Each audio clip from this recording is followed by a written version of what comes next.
আসসালামু আলাইকুম রহমতুল্লাহি ওয়া বারাকাতুহু।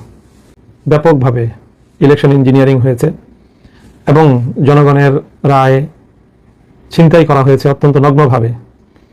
তার মধ্যে সবচেয়ে আলোচিত আসন হলো ঢাকা 13 আসন। এখানে জনগণের যে ভোট এবং জনগণের যে রায়, সেটাকে সুস্পষ্ট ষড়যন্ত্রের মাধ্যমে ছিনতাই করা হয়েছে এবং সেই ছিনতাই কাণ্ডের সাথে অত্যন্ত দুঃখজনকভাবে বাংলাদেশের দায়িত্বশীল অনেকগুলো মহল এটার সাথে জড়িত। তার সুস্পষ্ট বিভিন্ন প্রমাণাদি এবং ঘটনা প্রবাহ আমাদের সামনে বিদ্যমান রয়েছে।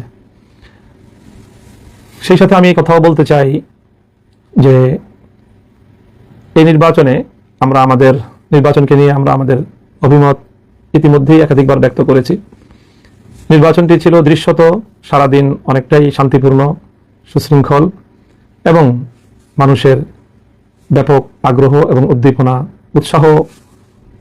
একটি উৎসাহব্যঞ্জক পরিবেশে নির্বাচনটি সম্পন্ন হয়েছে।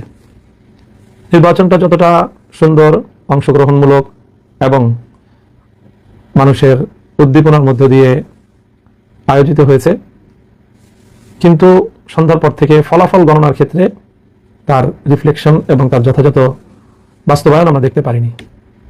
ফলাফল গণনার সময় নানা ধরনের ছলচাতুরির আশ্রয় নেওয়া হয়েছে, প্রতারণা করা হয়েছে এবং এক কথায় বলতে গেলে ইলেকশন ইঞ্জিনিয়ারিংয়ের মাধ্যমে টার্গেটকৃত ব্যক্তিবর্গকে তাদের জয় ছিনিয়ে নিয়ে তাদেরকে পরাজিত দেখানো হয়েছে।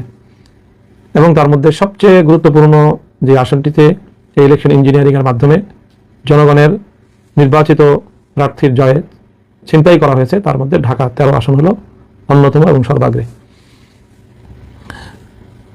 কিন্তু এখানেও সারাদিন দৃশ্যত নির্বাচনের পরিবেশ ছিল অনেকটাই শান্তিপূর্ণ এবং উৎসবমুখর। বড় ধরনের কোনো সহিংসতার ঘটনা এখানে ঘটেনি।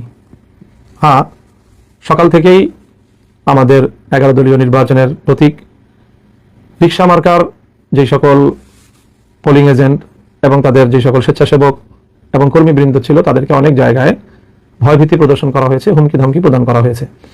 এবং আমরা সকাল থেকেই অব্যাহতভাবে গণমাধ্যমে এই ঘটনার প্রতিবাদ জানিয়ে আসছিলাম। আমাদের ঢাকা 13 আসনটি 7টি ওয়ার্ড নিয়ে গঠিত এবং এই 7টি ওয়ার্ডের মধ্যে সকাল ভোর থেকেই সবচেয়ে বেশি আমাদের নেতাকর্মীদেরকে হুমকি ধমকি প্রদান করা হয়েছে এবং অশোভন আচরণ করা হয়েছে আমাদের এই 13 আসনের 34 নং ওয়ার্ডে। স্থানীয় বিএনপি নেতা রাজেশ খানের নেতৃত্বে এই জাতীয় কার্যকলাপ পরিচালনা করা হয়। আমাদের কেন্দ্রের বাইরে বুথগুলোতে আমাদের যে সকল নেতাকর্মীরা ভোটারদেরকে রিসিপশনের জন্য, তাদেরকে ভোটার স্লিপ প্রদান করার জন্য, ভোটারদেরকে এগিয়ে আনার জন্য যে সকল কার্যক্রম পরিচালিত হচ্ছিল, প্রতিটি সেন্টারে, প্রতিটি কেন্দ্রে এবং প্রতিটি আমাদের যে বুথ ছিল সবগুলোতে গিয়ে রাজেশ খান এবং তার সন্ত্রাসী বাহিনী ব্যাপকভাবে সন্ত্রাসী কার্যকলাপ পরিচালনা করেছে, হুমকি ধমকি প্রদান করেছে এবং তাদের অনেককে সেখান থেকে চলে যাওয়ার জন্য প্রাণনাশেরও হুমকি পর্যন্ত দিয়েছে এই রাজেশ খান। এই কথাগুলো আজ আমি ইলেকশনের অনেকদিন পরে এসে বলছি তা নয়। আমি 12 তারিখ সকাল 10টার মধ্যেই এই কথাগুলো আমি গণমাধ্যমে বলেছি এবং রাজেশ খানের নাম নিয়েই আমি আমার এই অভিযোগের কথাগুলো সেখানে ব্যক্ত করেছি।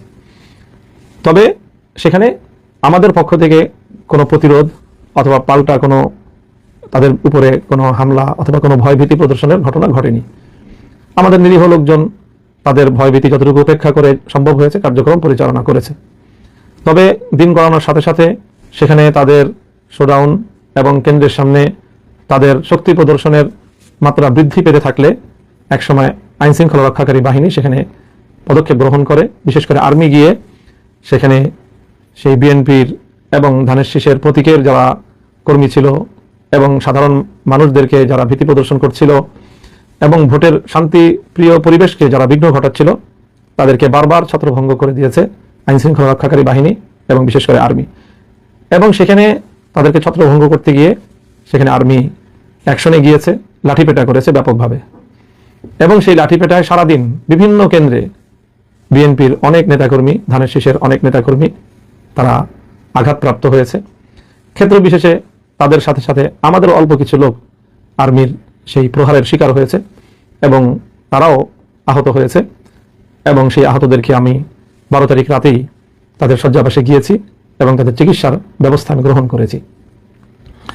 আর্মির এই আক্রমণ এবং তাদের ছত্রভঙ্গ করা, শান্তি শৃঙ্খলা রক্ষার এক পর্যায়ে ওখানে আমাদের লোকজনও যেরকম কিছু আহত হয়েছে, আর প্রায় 90% জন বা তার চেয়েও বেশি সেখানে আক্রান্ত হয়েছে ধানের শীষের নেতাকর্মীরা। কারণ তারাই সকাল থেকে ভোট কেন্দ্র দখল করার এবং ভোটের পরিবেশ নষ্ট করার, ভয়ভীতি প্রদর্শন করার এই সকল সন্ত্রাসী কার্যকলাপগুলো পরিচালনা করছিল। এবং এতে সবচেয়ে বেশি ভূমিকা ছিল রাজেশ খানের। সেই রাজেশ খানের কর্মী বাহিনীর সাথেই আর্মি তাদেরকে ছত্রভঙ্গ করতে গিয়ে তাদের উপর লাঠিপেটা করে, এবং সেই লাঠিপেটায় তাদের মধ্যে অনেকে আহত হয়েছে। এবং সেই আহতদের মধ্যে রাজেশ খানের নিকটাত্মীয় একজন হায়দার আলী নামে এক ব্যক্তি ছিলেন। সেটা আমরা আগে জানতে পারিনি, তাদের পরিচয় শনাক্ত করা যায়নি। আজকে ধানের শীষের প্রার্থী হয়তো আগাম তারা অনুভব করেছিল যে হায়দার আলীর তার অবস্থা শোচনীয়, আর্মির লাঠিপেটায় গুরুতর আহত এবং আইসিইউতে সে সম্ভবত ভর্তি ছিল, এবং আমরা আশঙ্কা করছি যে তার অবস্থা সংকটাপন্ন এবং তার মৃত্যু নিশ্চিত জেনেই সকালবেলা ধানের শীষের প্রার্থী একটি এখানে সিন ক্রিয়েট করেছে এবং আমাদেরকে বা আমাদের উপর এর দায় চাপানোর জন্য একটি নাটক মঞ্চস্থ করেছে। এবং সেই নাটকের মাধ্যমে মূলত তাদের সন্ত্রাসী কার্যকলাপ, রাজেশ খানের এই দখলদারি, সন্ত্রাস এবং ভোট কেন্দ্র দখল করার তাদের এই প্রবণতা এবং তার প্রেক্ষিতে সেনাবাহিনীর পদক্ষেপের বিষয়কে আড়াল করার জন্য শাক দিয়ে মাছ ঢাকার একটি প্রবণতা হিসেবে হঠাৎ করে আজ ইলেকশনের এতদিন পরে এসে এই জাতীয় ঘটনার দায় রিক্সা মার্কার নেতাকর্মীদের উপর চাপানোর চেষ্টা করা হয়েছে। আমি মনে করি এটি একটি দূরভিসন্ধি এবং ষড়যন্ত্রমূলক ঘটনা।